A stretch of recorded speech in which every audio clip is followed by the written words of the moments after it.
पूरे उत्तर भारत में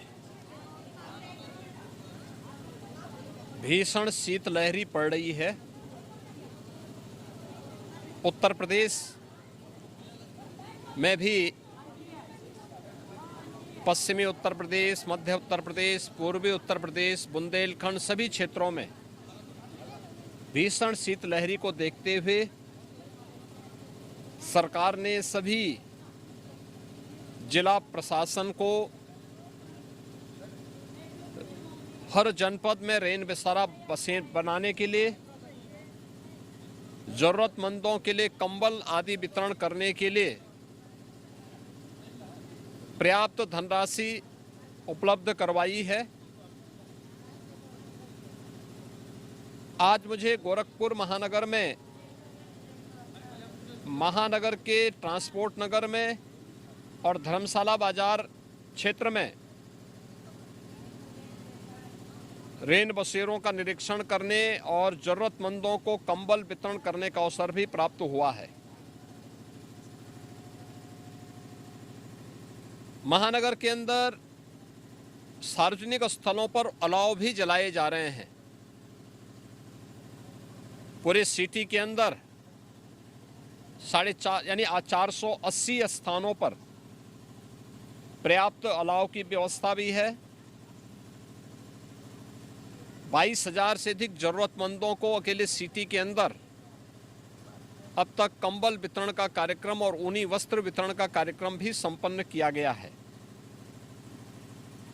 ये सभी गरीबों के प्रति, जरूरतमंदों के प्रति सरकार की संवेदनशीलता के अभियान का हिस्सा है। और उसी क्रम में आज मुझे गोरखपुर महानगर के अंदर भी रेन बसेरों को देखने, वहां की व्यवस्था का संचालन कैसे हो रहा है इसका निरीक्षण करने और कंबल वितरण के इस कार्यक्रम के साथ जुड़ने का अवसर प्राप्त हुआ है। यहाँ के विकास की योजनाओं को देखने के लिए विरासत गलियारा के विकास की प्रगति को भी मुझे देखने का अवसर प्राप्त हुआ है। जो लोग पहले अफवाह फैलाते थे, आज वहाँ की प्रगति को देख करके, वहाँ के नागरिकों के चेहरे की चमक को देख करके मुझे भी प्रसन्नता हो रही थी कि कैसे सिटी डेवलपमेंट प्लान बनते हैं और कैसे किसी सिटी की किस्मत को बदला जा सकता है। यह एक मॉडल बनेगा और कार्य प्रगति पे वहाँ पर है। इन सभी का निरीक्षण मैंने किया है और मुझे प्रसन्नता है कि समयबद्ध तरीके से सारे कार्यक्रम आगे बढ़ेंगे।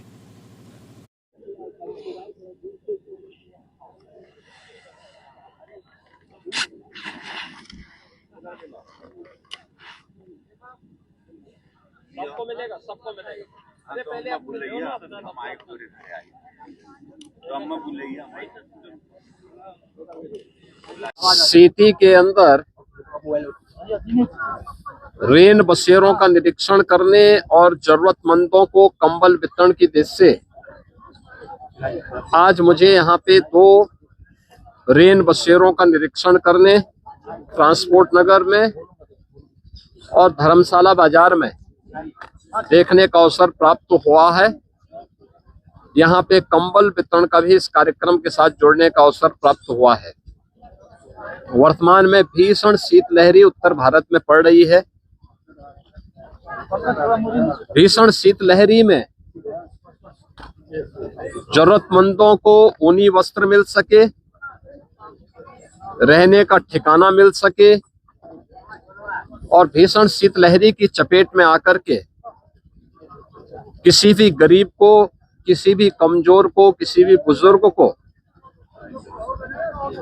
कहीं भी कोई दिक्कत न हो, इसके लिए डबल इंजन सरकार पूरी प्रतिबद्धता के साथ लगी हुई है। और इसीलिए प्रदेश के अंदर हर जनपद को पर्याप्त धनराशि उपलब्ध कराई गई है कि वो माननीय जनप्रतिनिधियों के साथ मिलकर के जरूरतमंदों को कंबल वितरण करें, रेन बसेरों की व्यवस्था करें, रेन बसेरों में जरूरतमंदों के लिए भोजन की व्यवस्था भी करें, ऊनी वस्त्र की व्यवस्था भी करें।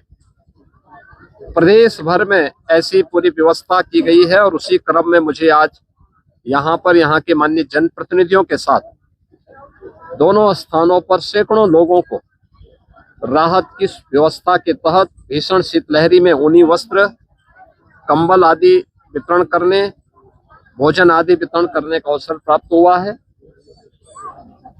मैं इस अवसर पर प्रदेशवासियों से ये अपील करूंगा, जिसके पास साधन है वो अन्य जरूरतमंदों को भी उपलब्ध करवाएं। हर व्यक्ति इस भीषण शीतलहरी में बचे। सड़कों पे धुंध है,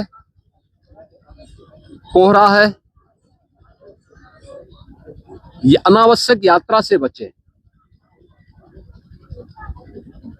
जिन लोगों को आवश्यक यात्रा आवश्यक हो वे गाड़ी की स्पीड को सीमित रखें। घर से बाहर निकल रहे हैं, भीषण शीतलहरी है, हमें याद रखना होगा। हम पौधों को भी देखते हैं, अगर पाला से बचाना होता है तो पहले उसको सिंचाई कर देते हैं। शाम को सिंचाई कर देंगे तो रात्रि में पाला पौधे को नहीं मारेगा, फसल को नहीं मारेगा। ऐसे ही हम गर्मी के दौरान भी देखते हैं कि भीषण गर्मी में लू की चपेट में आने के पहले एक सुझाव दिया जाता है कि पेट में पानी भरा होना चाहिए, यानी भरपेट पानी पी करके व्यक्ति बाहर अगर लू में जाता है तो नुकसान नहीं होता। ऐसे ही भीषण शीतलहरी और भीषण गर्मी के दौरान भी अगर पर्याप्त मात्रा में जल राशि हमारे पेट में है तो इन दोनों से बचा जा सकता है। हम कोल्ड वेव से भी और गर्मियों में लू से भी बचने में मदद मिलेगी। सभी लोगों को इसका सावधानी का ध्यान रखना होगा। सार्वजनिक स्थानों पर जो अलाव जलाए जा रहे हैं उसको सार्वजनिक रूप से जो लोग चलते हैं उन लोगों के लिए रहने देना चाहिए, उसको अनावश्यक रूप से उठाना नहीं चाहिए। बहुत सारे लोग हो क्या रहे हैं कि अलाव जलाया जा रहा है उसको उठा करके लेके चले जाते हैं। आप एक जरूरतमंद के लिए इस व्यवस्था होती है वह देखेगा, नहीं तो कम से कम अगर कोई सामान्य पशु है उसके लिए भी उपयोगी हो सकता है। तो ये बहुत सारी चीजें जिसको हमें थोड़ा ध्यान रखना होगा। सभी लोग सुरक्षित रहें, सावधानी बरतें, शासन की व्यवस्था का लाभ भी लें, यही मेरी कामना है। और इसी दृष्टि से मुझे आज यहाँ पे 2 केंद्रों का निरीक्षण करने का अवसर भी प्राप्त। हमारे जी यूपी में स्कूलों की क्या कहेंगे? अभी आपका आदेश आया कि स्कूल कॉलेजेस में ठंड से बचने के लिए स्थानीय स्तर पर जिलाधिकारियों को कहा गया कि जहाँ भी जिस प्रकार की स्थिति है वहाँ पे विद्यालयों को बंद करें और छुट्टी घोषित करें, और बहुत आवश्यक है तो वर्चुअल माध्यम से बच्चों की पढ़ाई शुरू करें।